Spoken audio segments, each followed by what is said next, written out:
On a rainy evening in Austin, as the city was immersed in pre-sunset haze, Elon Musk stood by the panoramic window of his office on the top floor of SpaceX headquarters.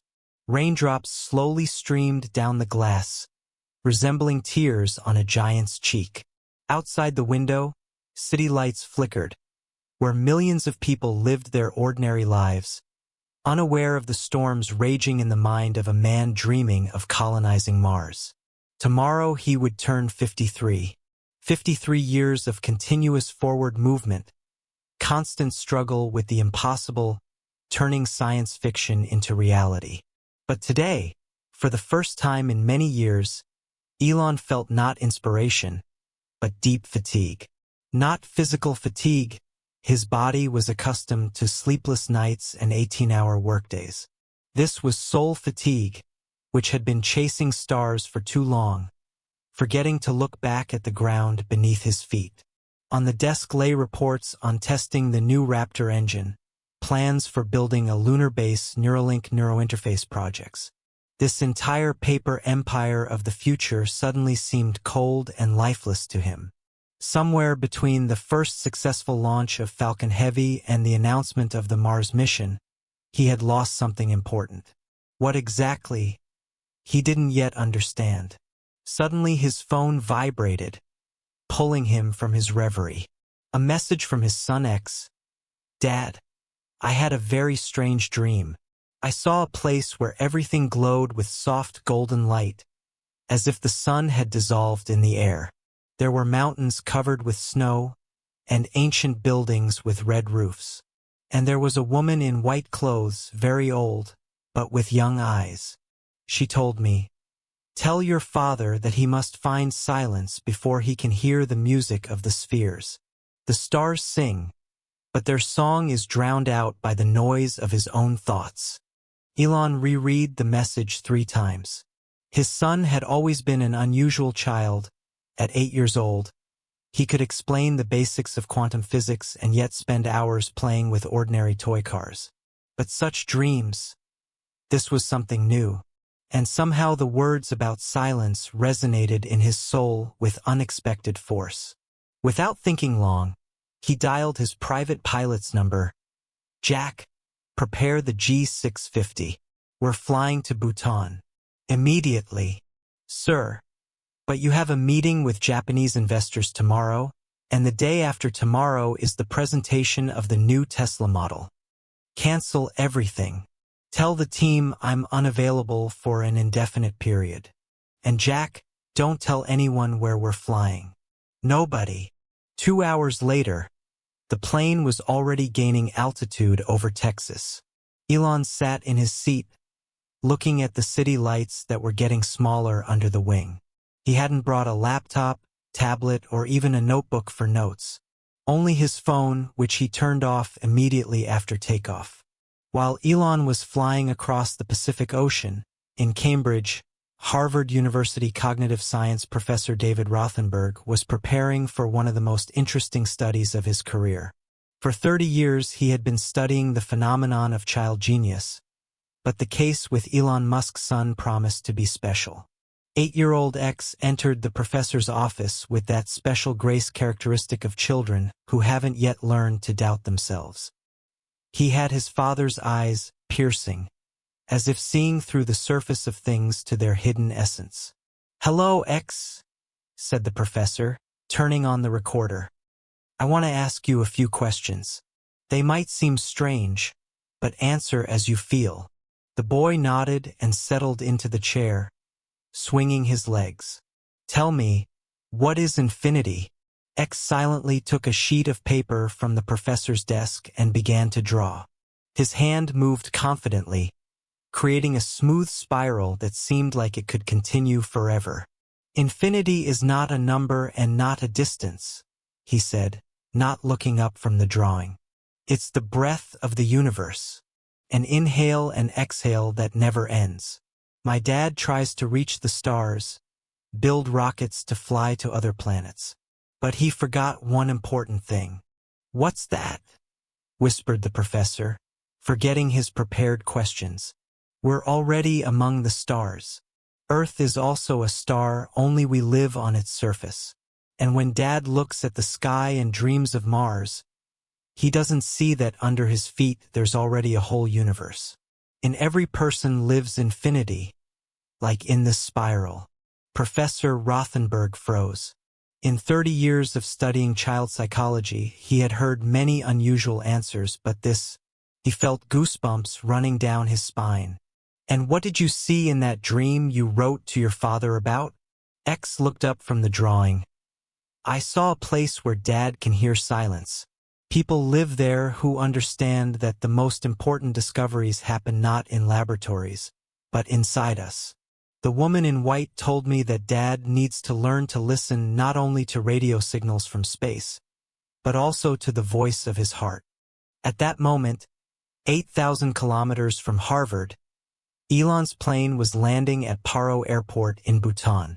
This was one of the most dangerous airports in the world.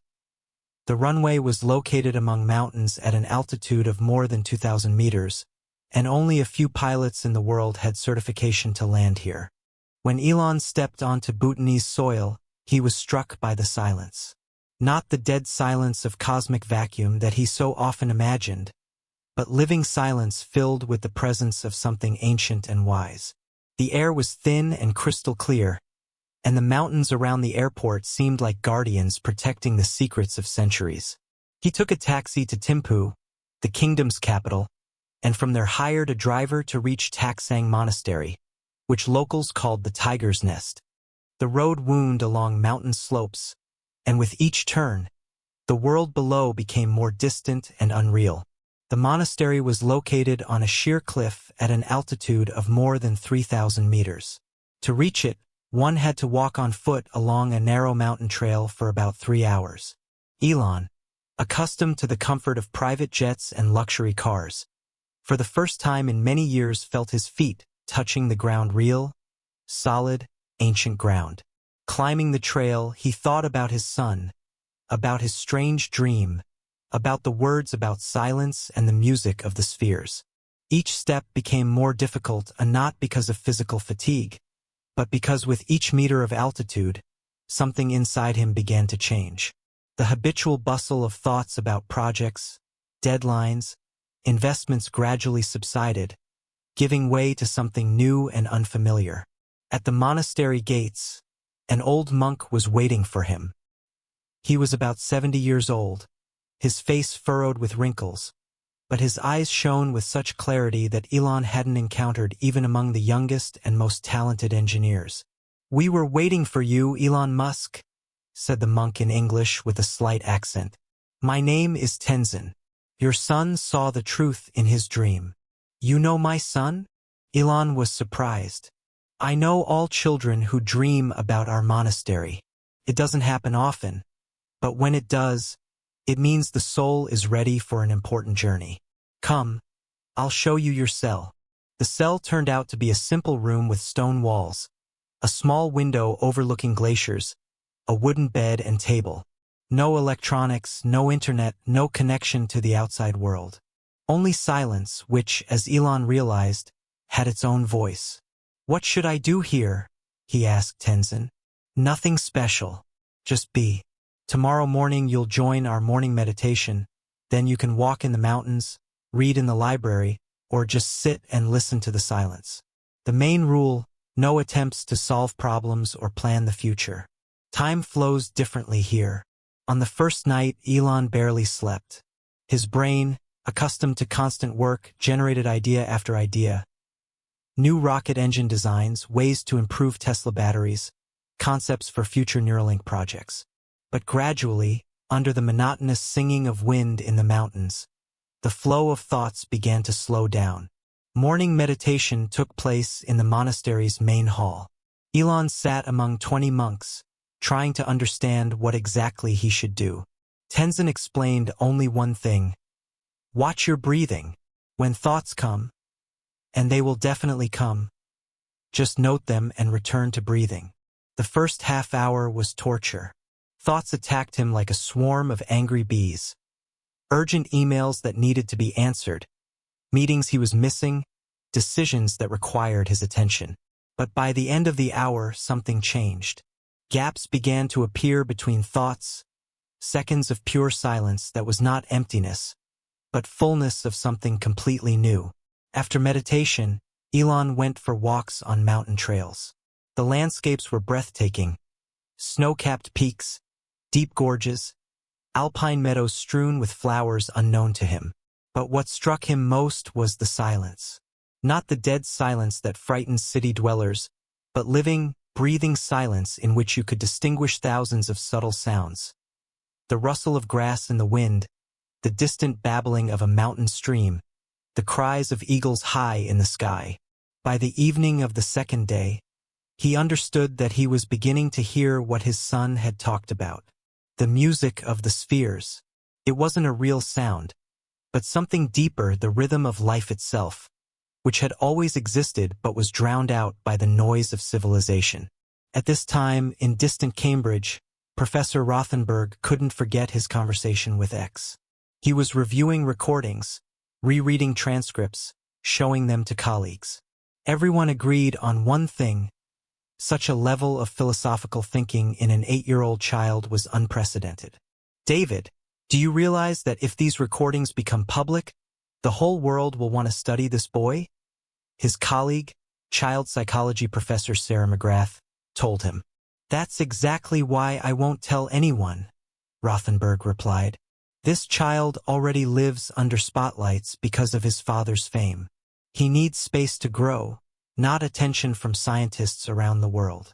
Meanwhile, the press was going crazy. Elon Musk's disappearance became the main news in all world media. Tesla stock fell 15% in 2 days. The SpaceX board of directors was holding emergency meetings. Competitors rejoiced, fans panicked, conspiracy theorists constructed the most incredible versions.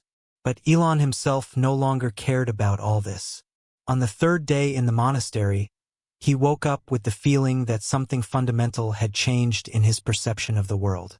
For the first time in years, he wasn't thinking about projects, deadlines, competitors. He was simply existing in the moment. After morning meditation, Tenzin approached him. Today is a special day, your birthday. We have a tradition. On such days, a person stays alone on the peak of a sacred mountain to meet the sunset in solitude. Elon climbed a small peak near the monastery. There was an ancient stupa, a Buddhist religious structure covered with prayer flags that fluttered in the wind. He sat on a stone and began to wait for sunset. The sun slowly descended behind mountain ridges, painting the snow-capped peaks in shades of pink and gold. Elon thought about his life, about the path that had brought him here. All his achievements, PayPal, Tesla, SpaceX, Neuralink, suddenly seemed to him not final goals, but only steps towards something greater that he didn't yet understand. When the sun almost disappeared behind the horizon, he heard footsteps behind him. Turning around, he saw an old Bhutanese woman. She was about 80 years old, her face covered with deep wrinkles, but her eyes shone with the same wisdom as the monks. In her hands was a worn photograph. "Good evening," she said in English with a strong accent. "My name is Pema. I've lived in the valley all my life, and the monks told me there would be a special guest here today." "Hello, Pema. My name is Elon. I know who you are, my son. Your name is known even in our remote villages. I have something for you." She handed him the photograph. It showed a young man about 25 years old in a homemade spacesuit made of cardboard and foil. He stood against a starry sky, smiling broadly at the camera. "This is my grandson Tenzin," said Pema, and Elon heard bottomless sadness in her voice. "Not that monk Tenzin, another one." He bore his uncle's name. The boy dreamed of becoming an astronaut since he learned to walk. He cut out pictures of rockets from magazines, built models from improvised materials, studied English to read about your launches. Elon took the photograph with trembling hands. Something in the young man's eyes reminded him of himself at that age, the same boundless faith in the possibility of the impossible. He entered university in India, studied physics and engineering. He watched every launch of your Falcon Heavy on the internet, cried with happiness when the rockets successfully landed. He told friends, "Elon Musk is making my childhood dreams real." Pema sat next to Elon on the stone. Her voice became even quieter. 2 years ago, he was diagnosed with blood cancer, leukemia. Our country doesn't have good oncology clinics, but he didn't want to go for treatment to India or Thailand. He said, "If I'm destined to die, I want to die under the same stars under which I dreamed of space." Tears began to flow down Elon's cheeks. He hadn't cried in many years. There were too many things to do, too little time for emotions. The last months were very difficult. Chemotherapy, pain, weakness. But do you know what helped him most? Videos of your launches. When he felt really bad, I would play broadcasts from Cape Canaveral on the tablet. He would listen to the dispatcher's voice, engine ignition, liftoff from the launch pad, and a smile would appear on his face. Elon couldn't speak. His throat tightened with pain he couldn't name. A week before his death, he asked me to record a video message for you. But I don't know how to use the internet, didn't know how to reach you. He said, "Grandmother, if you ever meet this man, tell him this." Pema took a crumpled piece of paper from her pocket, written in uneven handwriting. "Dear Mr. Musk, I know you'll never learn of my existence, but I want to say thank you. Thank you for making the impossible possible. Thank you for showing the world. Dreams can become reality if you don't give up. I won't be able to fly to the stars with you, but every time your rockets take off into the sky, a part of my soul flies with them. Please fly to the stars for all of us, for those who dream but can't, for those who believe but don't have time, for those who love space but remain on Earth. And remember, stars are not as important as the people who look at them." Elon couldn't stop the tears. They flowed down his face, dripping onto the stones of the ancient stupa. All his ambitions, all projects, all plans for Mars colonization suddenly seemed small compared to the simple human dream of a boy from a distant mountain village. "What was his name?" he whispered. "Tenzin Norbu." He was 26 years old.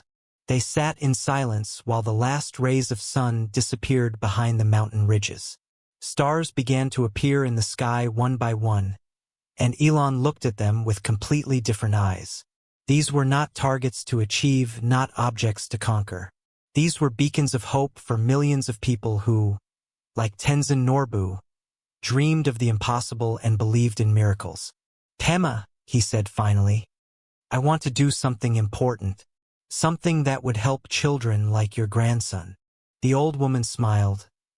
He would be very happy about that. They spent the rest of the night talking.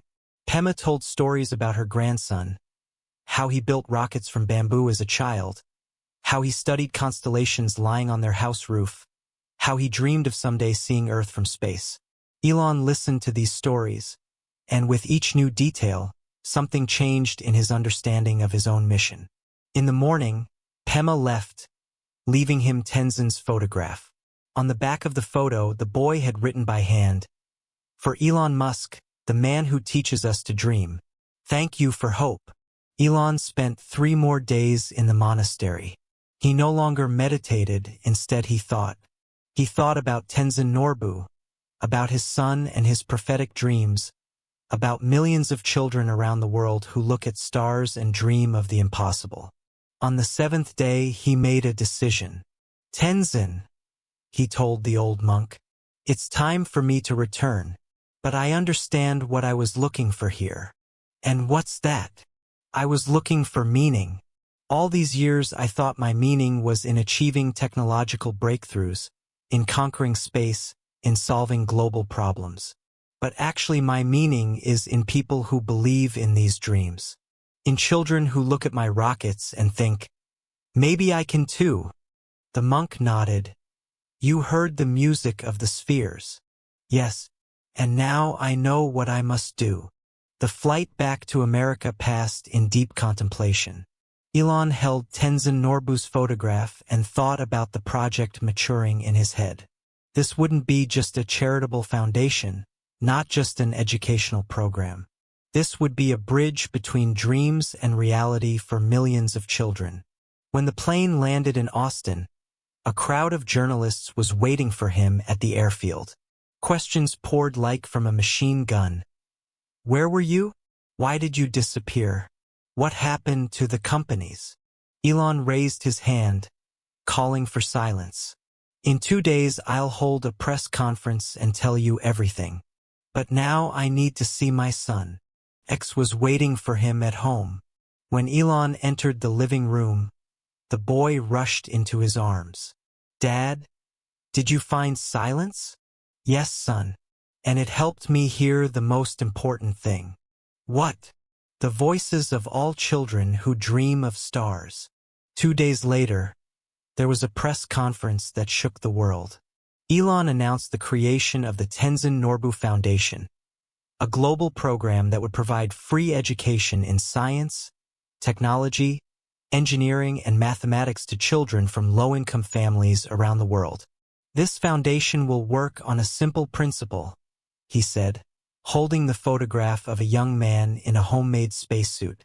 Every child who dreams of stars should get a chance to touch them. We'll build schools in remote regions, create online platforms for studying space technologies, provide scholarships for studying at the world's best universities.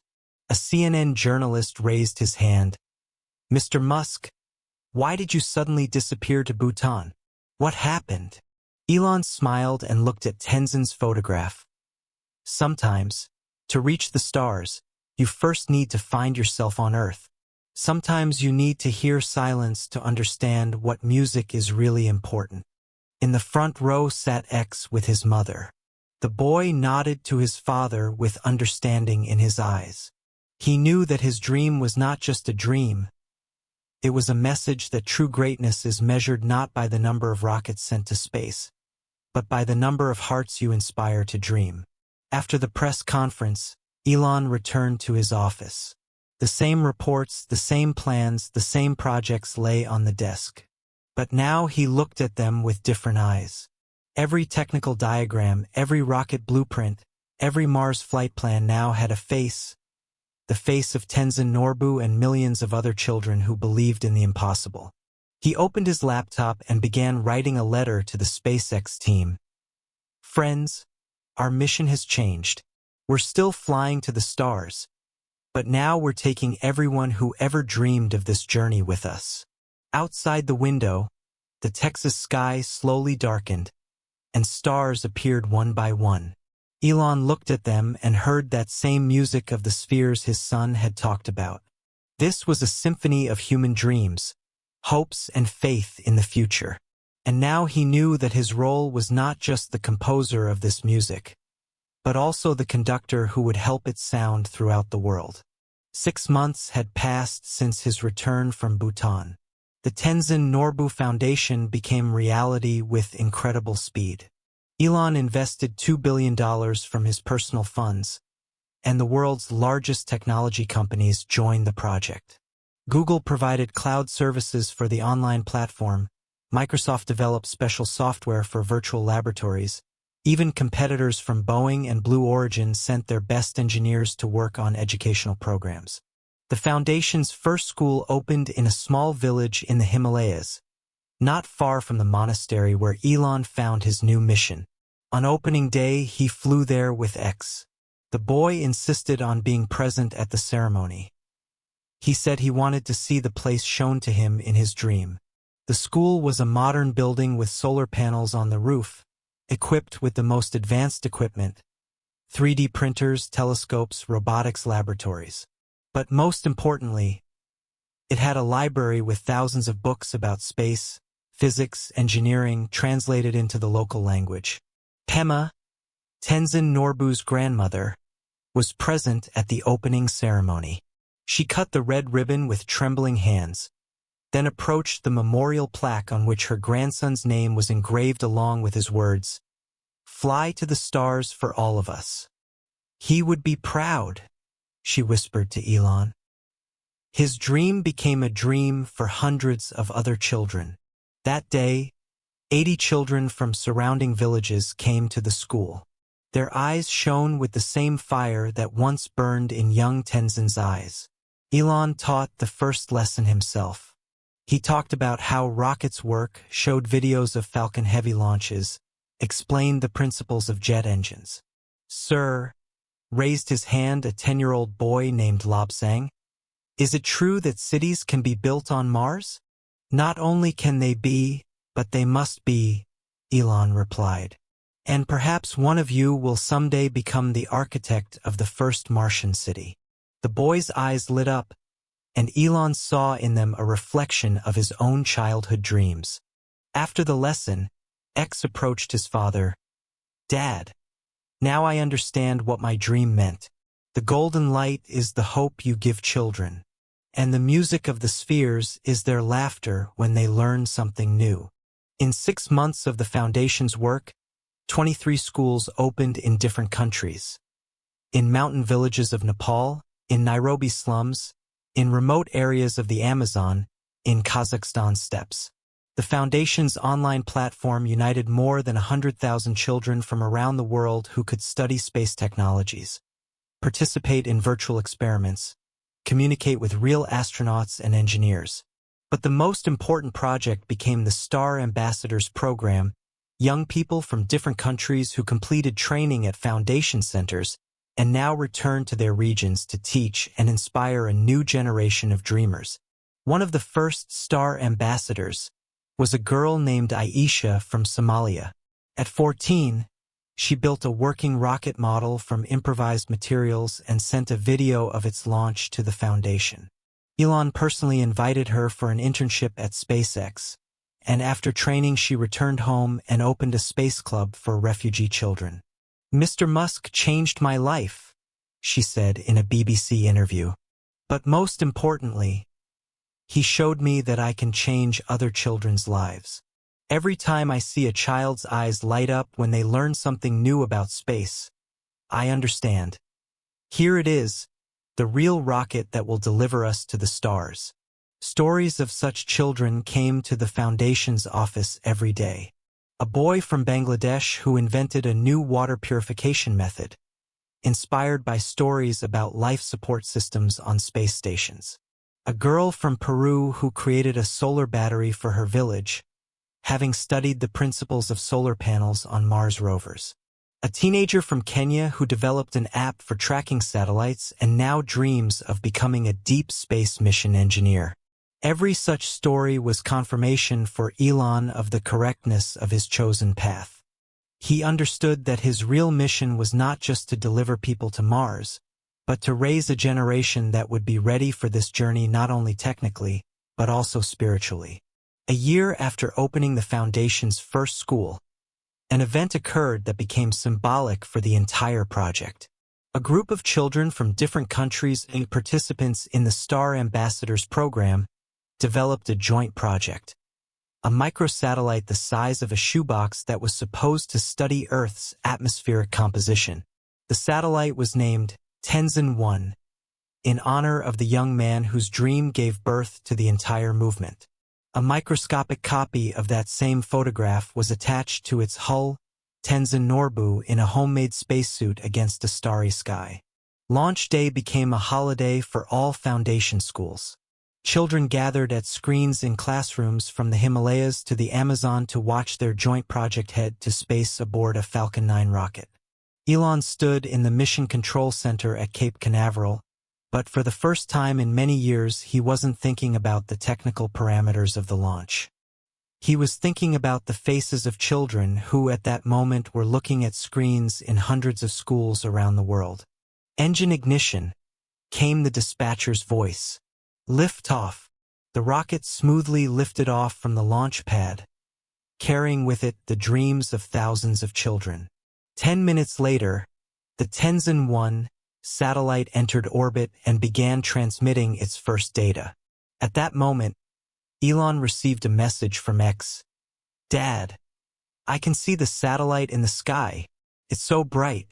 It seems like Tenzin can see it too, wherever he is." That evening, Elon received a video call from Pema in Bhutan. The old woman sat on her house roof and pointed the camera at the sky. "Elon, I looked at the stars all night and thought about my grandson, she said. It seems to me that one of the stars shines brighter than others. Is that your satellite? Yes, Pema.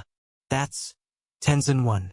Now your grandson's dream is really flying among the stars. Tears flowed down the old woman's wrinkled cheeks. He would be so proud. His name in Earth's orbit. Who would have thought? The satellite project became a turning point. World media began talking about the foundation. New partners and sponsors joined the program. But most importantly, children around the world understood that their dreams could become reality not sometime in the distant future, but right now. Aisha from Somalia wrote to Elon, Mr. Musk, when I saw our satellites separate from the rocket, I understood boundaries exist only in our heads. If children from poor countries can send their device to space, then we can do anything. These words became the Foundation's unofficial motto. We can do anything. By the end of the second year, results exceeded the boldest expectations. More than 300,000 children gained access to quality education in science and technology. 50 program graduates entered leading world universities on full scholarships. 20 young inventors received patents for their developments. 3 satellites created by children's teams were successfully working in orbit. But numbers didn't reflect the main thing, the change in worldview that occurred with every child who touched the program. Children began thinking globally, seeing themselves as part of humanity striving for the stars. Elon often received letters from parents. My son changed since he started studying at your school. Before he only thought about games. And now he dreams of becoming an engineer and building a space elevator. Or, my daughter says she wants to be the first person born on Mars. She seriously studies biology of adaptation to space conditions. Elon kept these letters in a separate folder and reread them when he doubted the correctness of his decisions. On the 3rd anniversary of his disappearance to Bhutan, Elon decided to return to the monastery. He wanted to thank monk Tenzin and show him what had happened over these years. The old monk met him with the same wise smile. You look younger than 3 years ago. I feel younger, Elon replied. When you do what's really important, time flows differently. They climbed the same peak where 3 years ago Elon met Pema. Now there was a small observatory there, a gift from the foundation to the monastery. Children from local schools came here every evening to study stars. You know what's most amazing? Said Elon, looking through the telescope at Saturn's rings. I dreamed all my life of flying to the stars, and it turned out that stars can be brought to people. Tenzin nodded. You understood the main truth.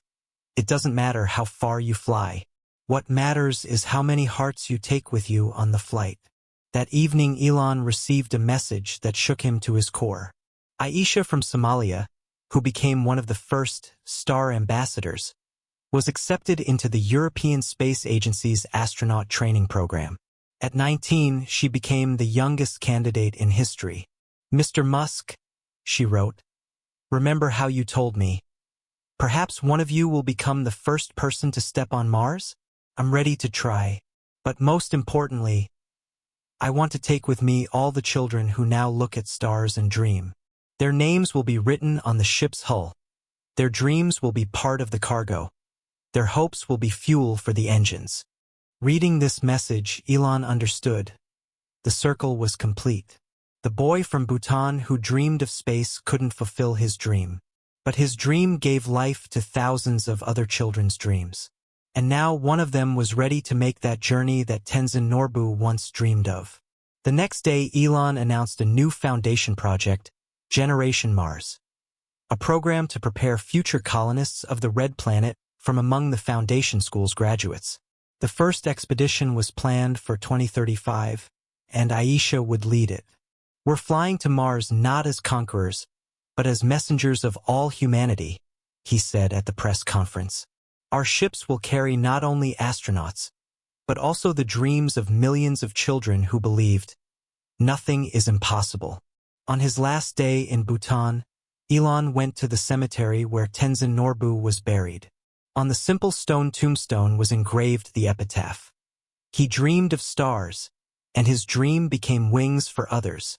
Elon placed a small rocket model made by children from the Foundation's first school at the tombstone and said, "Thank you, Tenzin. Your dream changed the world." As he was returning to the monastery, children from the local school ran toward him. They recognized him and asked him to tell them about space, show videos from launches, answer thousands of questions about rockets, planets, black holes. Looking at their glowing eyes, Elon understood. Here it is, the real music of the spheres. Not the abstract harmony of planetary orbits, but a symphony of human curiosity, thirst for knowledge, striving for the impossible. That evening, on the plain over the Himalayas, he wrote a letter to X. "Son, remember your dream about golden light and the music of the spheres? Today I finally understood what it meant. The golden light is the knowledge we give children, and the music of the spheres is their laughter, their questions, their dreams of the future. We don't just build rockets, we build dreams, and dreams are the most powerful fuel in the universe." Returning home, Elon looked through the porthole at the stars and knew his journey was just beginning. Ahead lay Mars, Jupiter's moons, distant exoplanets. But the most important journey was already happening in the hearts and minds of children who stopped dividing the world into possible and impossible. Tenzin Norbu's photograph in the homemade spacesuit lay on his lap. On the back of the photo he wrote new words, "Thank you for teaching me. Stars are not the destination of the journey. Stars are the compass that points the way home. And home is every heart that dreams of the impossible." The plane flew through the night toward a new day, carrying dreams and hopes that would soon become reality.